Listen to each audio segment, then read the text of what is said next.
We get incredible mileage out of this tired old English word love, don't we? I mean, we'll tell somebody that we love them, and then in the same breath, we'll talk about how much we love a new car or a certain pair of pants. I mean, I love my wife, and I also love tacos. Now, we have to keep in mind that Song of Songs was originally written in the Hebrew language, which has at least 3 different words for our English word love.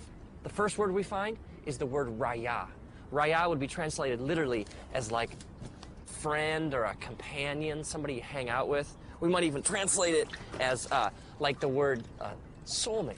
We hear people talk like this all the time. They'll say things like, you know, she's my best friend, or I can tell him anything. These are all expressions of raya. And so we see that at the core of this relationship between these lovers, there's a friendship. Another Hebrew word we find for love is ahava. Ahava is deep affection. It's that sense of desiring to be with someone so much that your heart aches. Ahava is when your mind and your heart are bent towards your lover with such passion and intensity that you can think of little else. Now, my wife and I, we were friends for 4 years. 4 years of raya before anything more happened. And I was living in Los Angeles, and one weekend she came out to visit, so we went out for the first time. And there was a sense of anticipation in the air, this question we both had, you know, is there any ahava to go with our raya? I remember sitting there at this restaurant in Santa Monica, a couple blocks in from the ocean. I remember this feeling came over me, that I'd rather be here with her at this moment than anywhere else in the universe. The lovers in Song of Songs declare that ahava is as strong as death, that many rivers cannot quench ahava. Ahava is love of the will. Now, this is way more profound than fleeting romantic feelings. This is much more than like temporary urges. Ahava is making a decision to join your life to the life of another. This is an emotion that leads to commitment, that leads to joining your life to somebody else's. Ahava is what makes things last.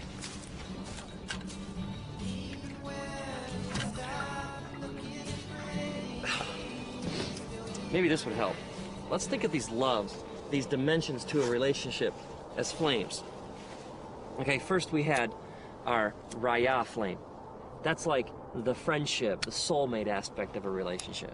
And then you have your ahava flame, which is the flame of commitment and making a decision to join your life to another. But there's a third Hebrew word for love that we find in Song of Songs. It's the word dode. Dode is translated in English literally as to carouse, to rock, or to fondle. I think you get the idea behind this flame. This word is used elsewhere in scriptures, like in the book of Proverbs. It says, let us drink deep of dode till morning. And the woman even says in Song of Songs, let him kiss me with the kisses of his mouth, for your dode is more delightful than wine. Dode is the physical, sexual element to a relationship. This is where we get the Greek word eros, which is translated literally as like erotic in the English language. So we have our raya flame, we have our ahava flame, and we have our dode flame.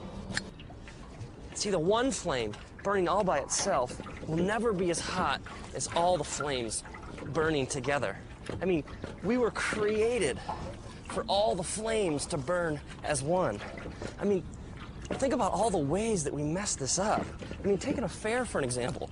An affair is 2 people sharing the dode flame, but without any of the other flames.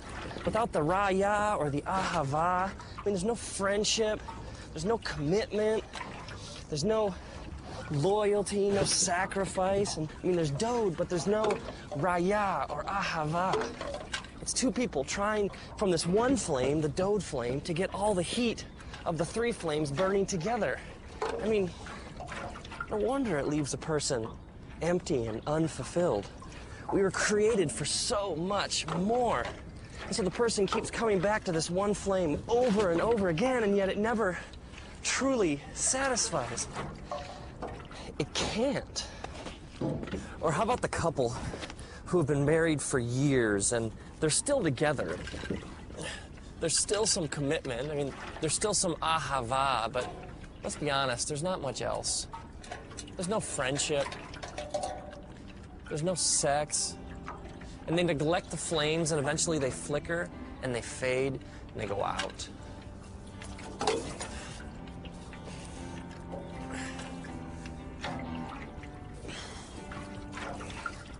When you separate the flames, it can never really satisfy. It's like you're living outside how God wired you to live. I mean, maybe our culture has no clue what true sexuality really looks like. Maybe the world around us, when it comes to sex, just doesn't get it. I mean, true sexuality is vast and mysterious. It involves all of you. I mean, you have a body, but you also have a soul and a spirit.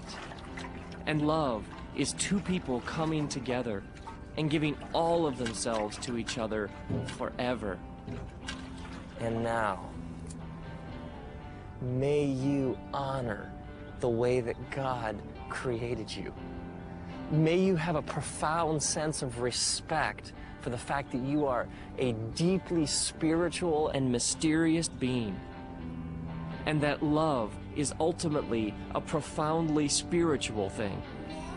May you realize that the three flames are meant to burn together, and may you discover the big flame.